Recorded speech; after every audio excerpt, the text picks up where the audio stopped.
us Dr. Sanjai Addla, consultant surgical uro-oncologist at Apollo Cancer Center, Apollo Hospitals, Hyderabad. Dr. Sanjai Addla specializes in providing surgical treatment for cancers of prostate, kidney, bladder, testis and penis. He has extensive experience in robotic surgery and is recognized by the Intuitive Surgical company that makes the Vinci robot as a mentor and has trained many teams in England, Europe and many more in India. He has performed more than 500 robotic prostatectomies and more than 150 robotic partial nephrectomies in addition to hundreds of other open and laparoscopic cancer surgeries. He has over 20 peer-reviewed publications and numerous national and international presentations. Welcome, Doctor, to our Facebook Live sessions. Good afternoon. So, starting with our questions. So, Doctor, could you please tell our audience what are the symptoms of kidney cancer? So, as with everything else, it depends on the stage. We used to have what we call as a triad of kidney cancer diagnosis. So, this would be a palpable lump or a mass in the abdomen, that's one. Second, hematuria, that is presence of blood in the urine, and the third is abdominal pain. Okay, so whenever a patient had any of these triad of symptoms, the diagnosis of kidney cancer used to be made. When we look at the cancers currently, only around 20 to 30% of the kidney cancers are picked up in this way, wherein the patient has symptoms. However, if the cancer has spread to the other organs, let's say to the lung, they will have problem with their breathing, they will be short of breath, or occasionally when it goes to the bones, they can have pain in the bones. So generally, the triad with respect to the kidney cancer is what I have mentioned, which is a palpable mass in the abdomen, presence of blood in the urine and pain. That is supposed to be typical of a kidney cancer, though nowadays majority of the kidney cancers are picked up by imaging. So how do one know if he or she has kidney cancer?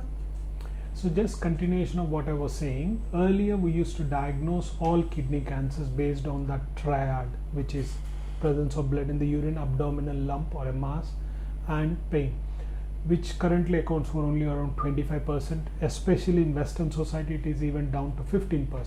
So currently the commonest way we tend to pick up kidney cancer is patients when they have ultrasound scan done for some other purposes. So if they have, the general practitioner or the general physician tends to request an ultrasound scan and we end up picking up kidney tumors. By the time somebody has symptoms of kidney cancer, we are already late. So if we are going to diagnose kidney cancers in an early curable stage, generally what we call them as incidentalomas, in that they happen to be there, they are not symptomatic and we pick it up. So how can you know whether you have got a kidney cancer or not? Unfortunately, the only way is by having a screening ultrasound scan. So if you have a master health checkup and an ultrasound scan is done as a part of that package, if there is a kidney tumor, it will be picked up on an ultrasound scan. It's a very, very safe and a sensitive way of picking up early kidney cancer. So do I have to get my kidney taken out if there is a lump on the kidney? So this is the next step. So let's say that an ultrasound scan shows that there is a lump or a mass within the kidney. Earlier, when I say earlier, probably 2 decades ago, and in quite a few places in India, whenever there is a lump in the kidney, the standard treatment is to take out the kidney, take out the whole kidney. So if you are picked up to have a kidney mass on an ultrasound scan, the next investigation would be a CT scan. CT scan wherein it's a computerized tomography and you would be having a CT scan with contrast. So they give you an injection to visualize the kidney better. That will show us how the kidney is. Second, where this lump is. And third, whether it is in close proximity to anything else that is important. And once we know what is the size, where it is, we can do what we call as a partial nephrectomy. Partial nephrectomy is we just take out the lump, not the whole kidney. So answering your question in a straightforward way, yes, you might occasionally need your kidney taken out, but in majority of the cases we can just take out the lump and we don't need to take out the kidney. So do I need a biopsy before operation? So this is if you are looking at any lump within the kidney. So kidney is there, and then there are lumps in the kidney. They can be of 3 different types. One is or 4 different types. The first one is what we call as just a simple cyst. Simple cyst is like a balloon with water in it, doesn't carry any risk of any cancer, and if you were doing scan on the whole population, around 30% of them will have these cysts. So that's the one which does not have any sign of any cancer, and then we can ignore it. Then comes what we call as a complex cyst. Complex cyst is a cyst which has got multiple balloon-like things within the cyst. That's one. Second, the walls that are there between each of those cysts are slightly thickened with a bit of blood supply coming to it. So what we categorize them as complex cyst. Complex cysts, especially we categorize them, and if there are highly complex cysts, then around 50% of them tend to be cancerous. Okay. Then the next one comes what we call them as solid lumps. Solid lumps these are not water filled balloons, they are like solid masses, solid lumps. These can be either cancerous or non-cancerous. If you just take overall, let's say somebody has got a solid lump within the kidney which is around 3 to 4 centimeters in size, there is a 1 in 5 chance that these are not cancerous, but there is a 4 out of 5 chance that these are cancerous.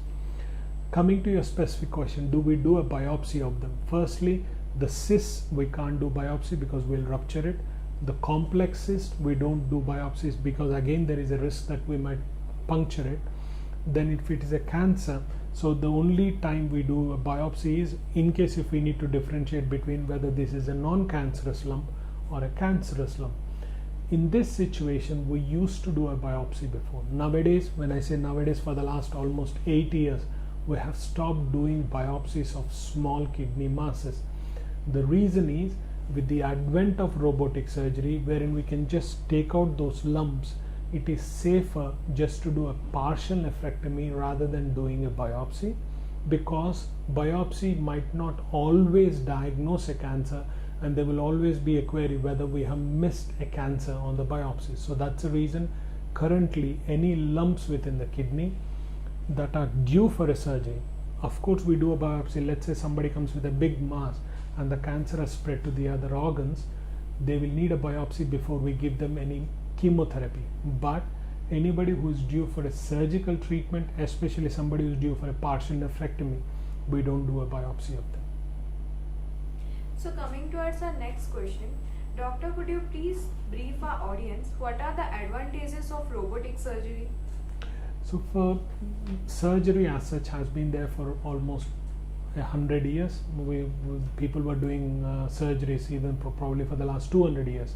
Probably evolution of modern surgery, the way we know with antibiotic and everything, probably is only about 50 to 60 years old.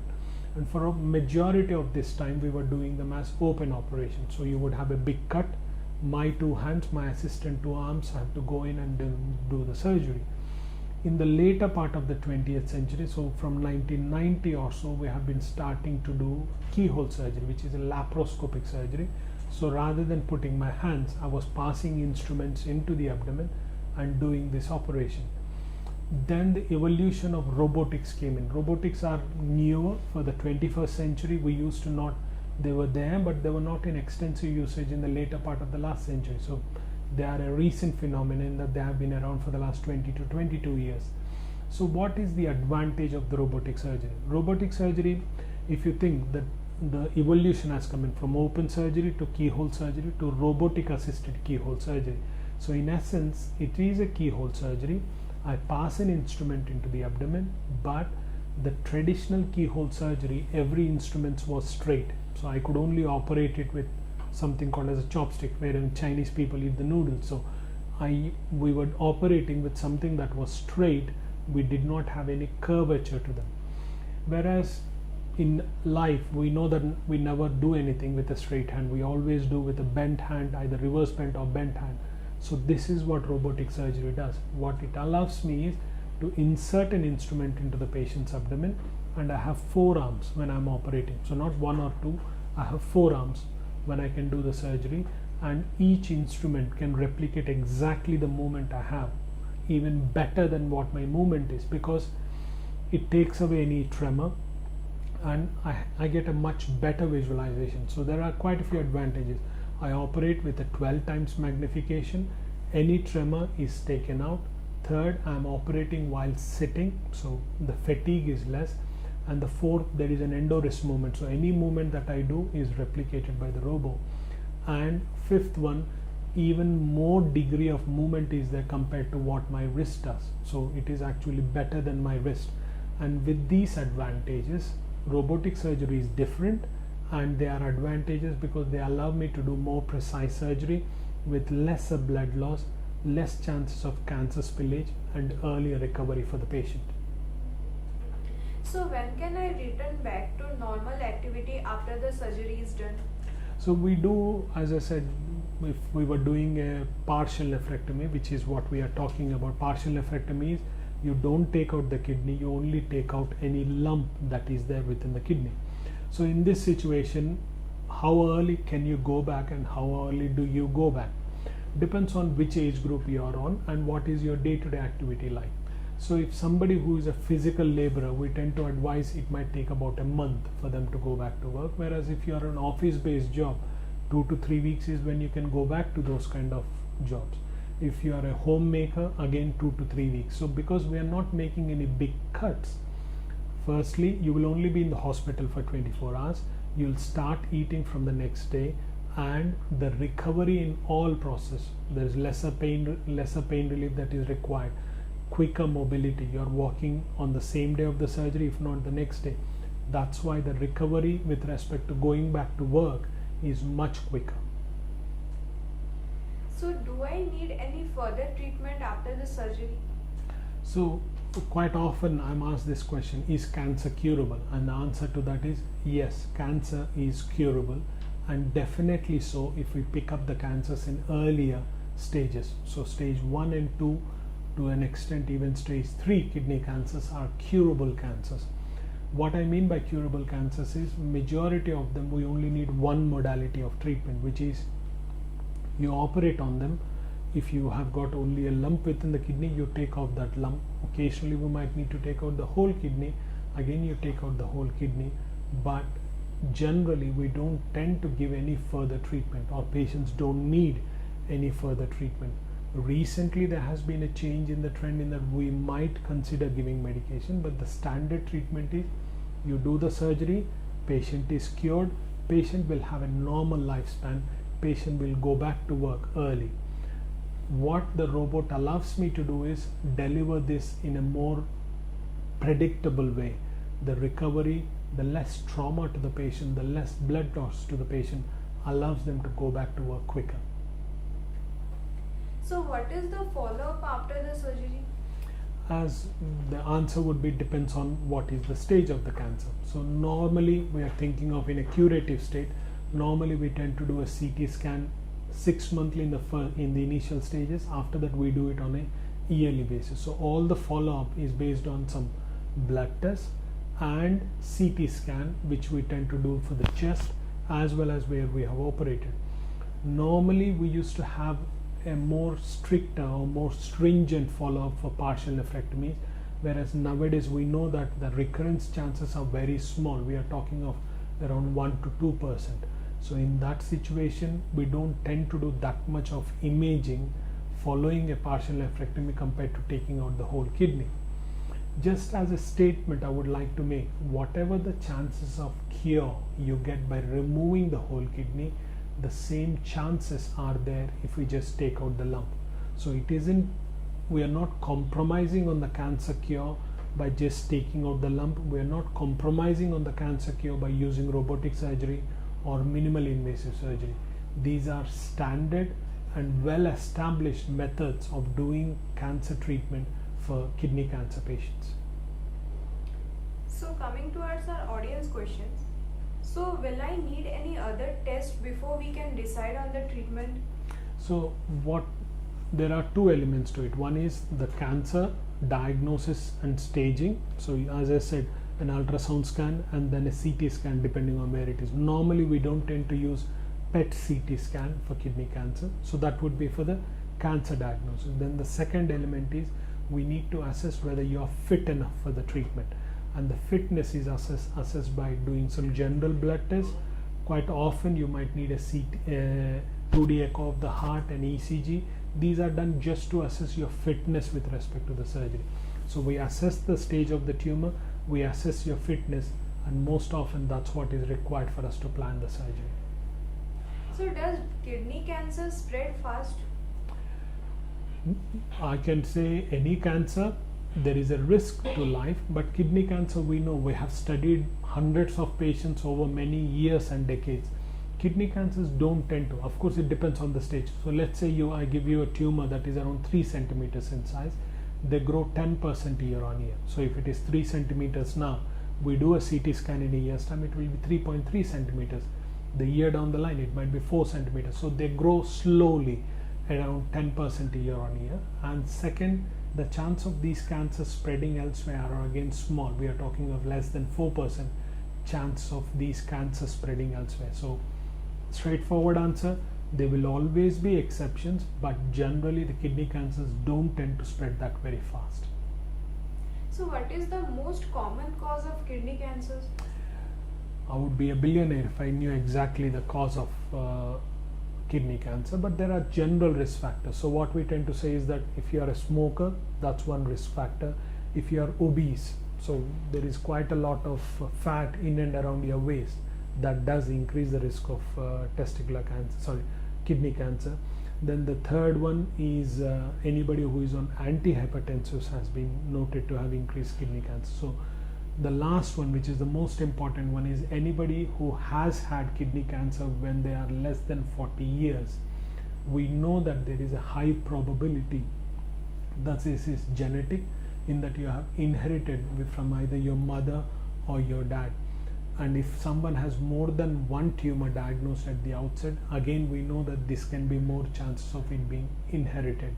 And then the third one, if somebody has got more unusual type of cancer. What I mean by that is kidney cancers are generally clear cell renal cell carcinomas. Whenever you have another type, papillary type 1 or type 2 or chromophobe, we know that there is a higher probability that these are inherited cancers compared to de novo solitary cancers developing during the lifespan. So what age is kidney cancer more common? That's a good question. There isn't any. Normally we tend to say between 40 to 60, but I've seen kidney cancers when they are 16, 17. I've seen kidney cancers in their 80s as well. Commonly the peak is between 40 to 60. So how fast does kidney cancer progress? As I said, kidney cancer generally doesn't tend to progress. Of course, it depends on the grade of the cancer and the size of the tumor at the outset, but they tend to grow 10% year on year. So generally, they are not that very fast growing.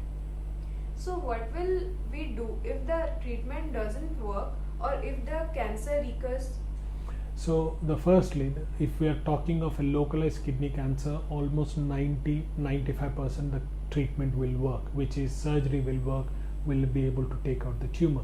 However, kidney cancer for the last, I would say, 15 years has been at the center of revolution in the management of kidney cancer. We have got so many different drugs that are available. There are some available in India, some not available in India, but we have got about 10 new molecules that can be used. So kidney cancer, we tried doing it with surgery, and if surgery is not possible or patient recurs following surgery, then they can have what we call a systemic treatment, which might be intravenous or oral medication to treat this. How will we know if the cancer has come back? Are there any particular symptoms we need to watch for? Quite often, follow-up of kidney cancers is based on imaging. So we tend to pick up the cancers much earlier before you're symptomatic. So as long as you are following a pattern for follow-up in the form of regular CT scans, the chances that you would be symptomatic are less. However, what could be the symptoms? Symptoms would be cancer has spread either to the lungs, in which case you will have difficulty breathing, or cancer has spread to your bones, in which case you might have pain in those areas. So who are mostly at risk for kidney cancer? I think I've answered this. If anybody in the family has got kidney cancer, especially they happen to be younger, Anybody who is obese, who is a smoker, who is on antihypertensive, who is a regular user of painkillers, these tend to increase the chances of kidney cancer. So do I need to change what I eat after the treatment has been successfully done? I think healthy eating is always advisable, whether to prevent a cancer or have a better survival following surgery, or even when the cancer recurs.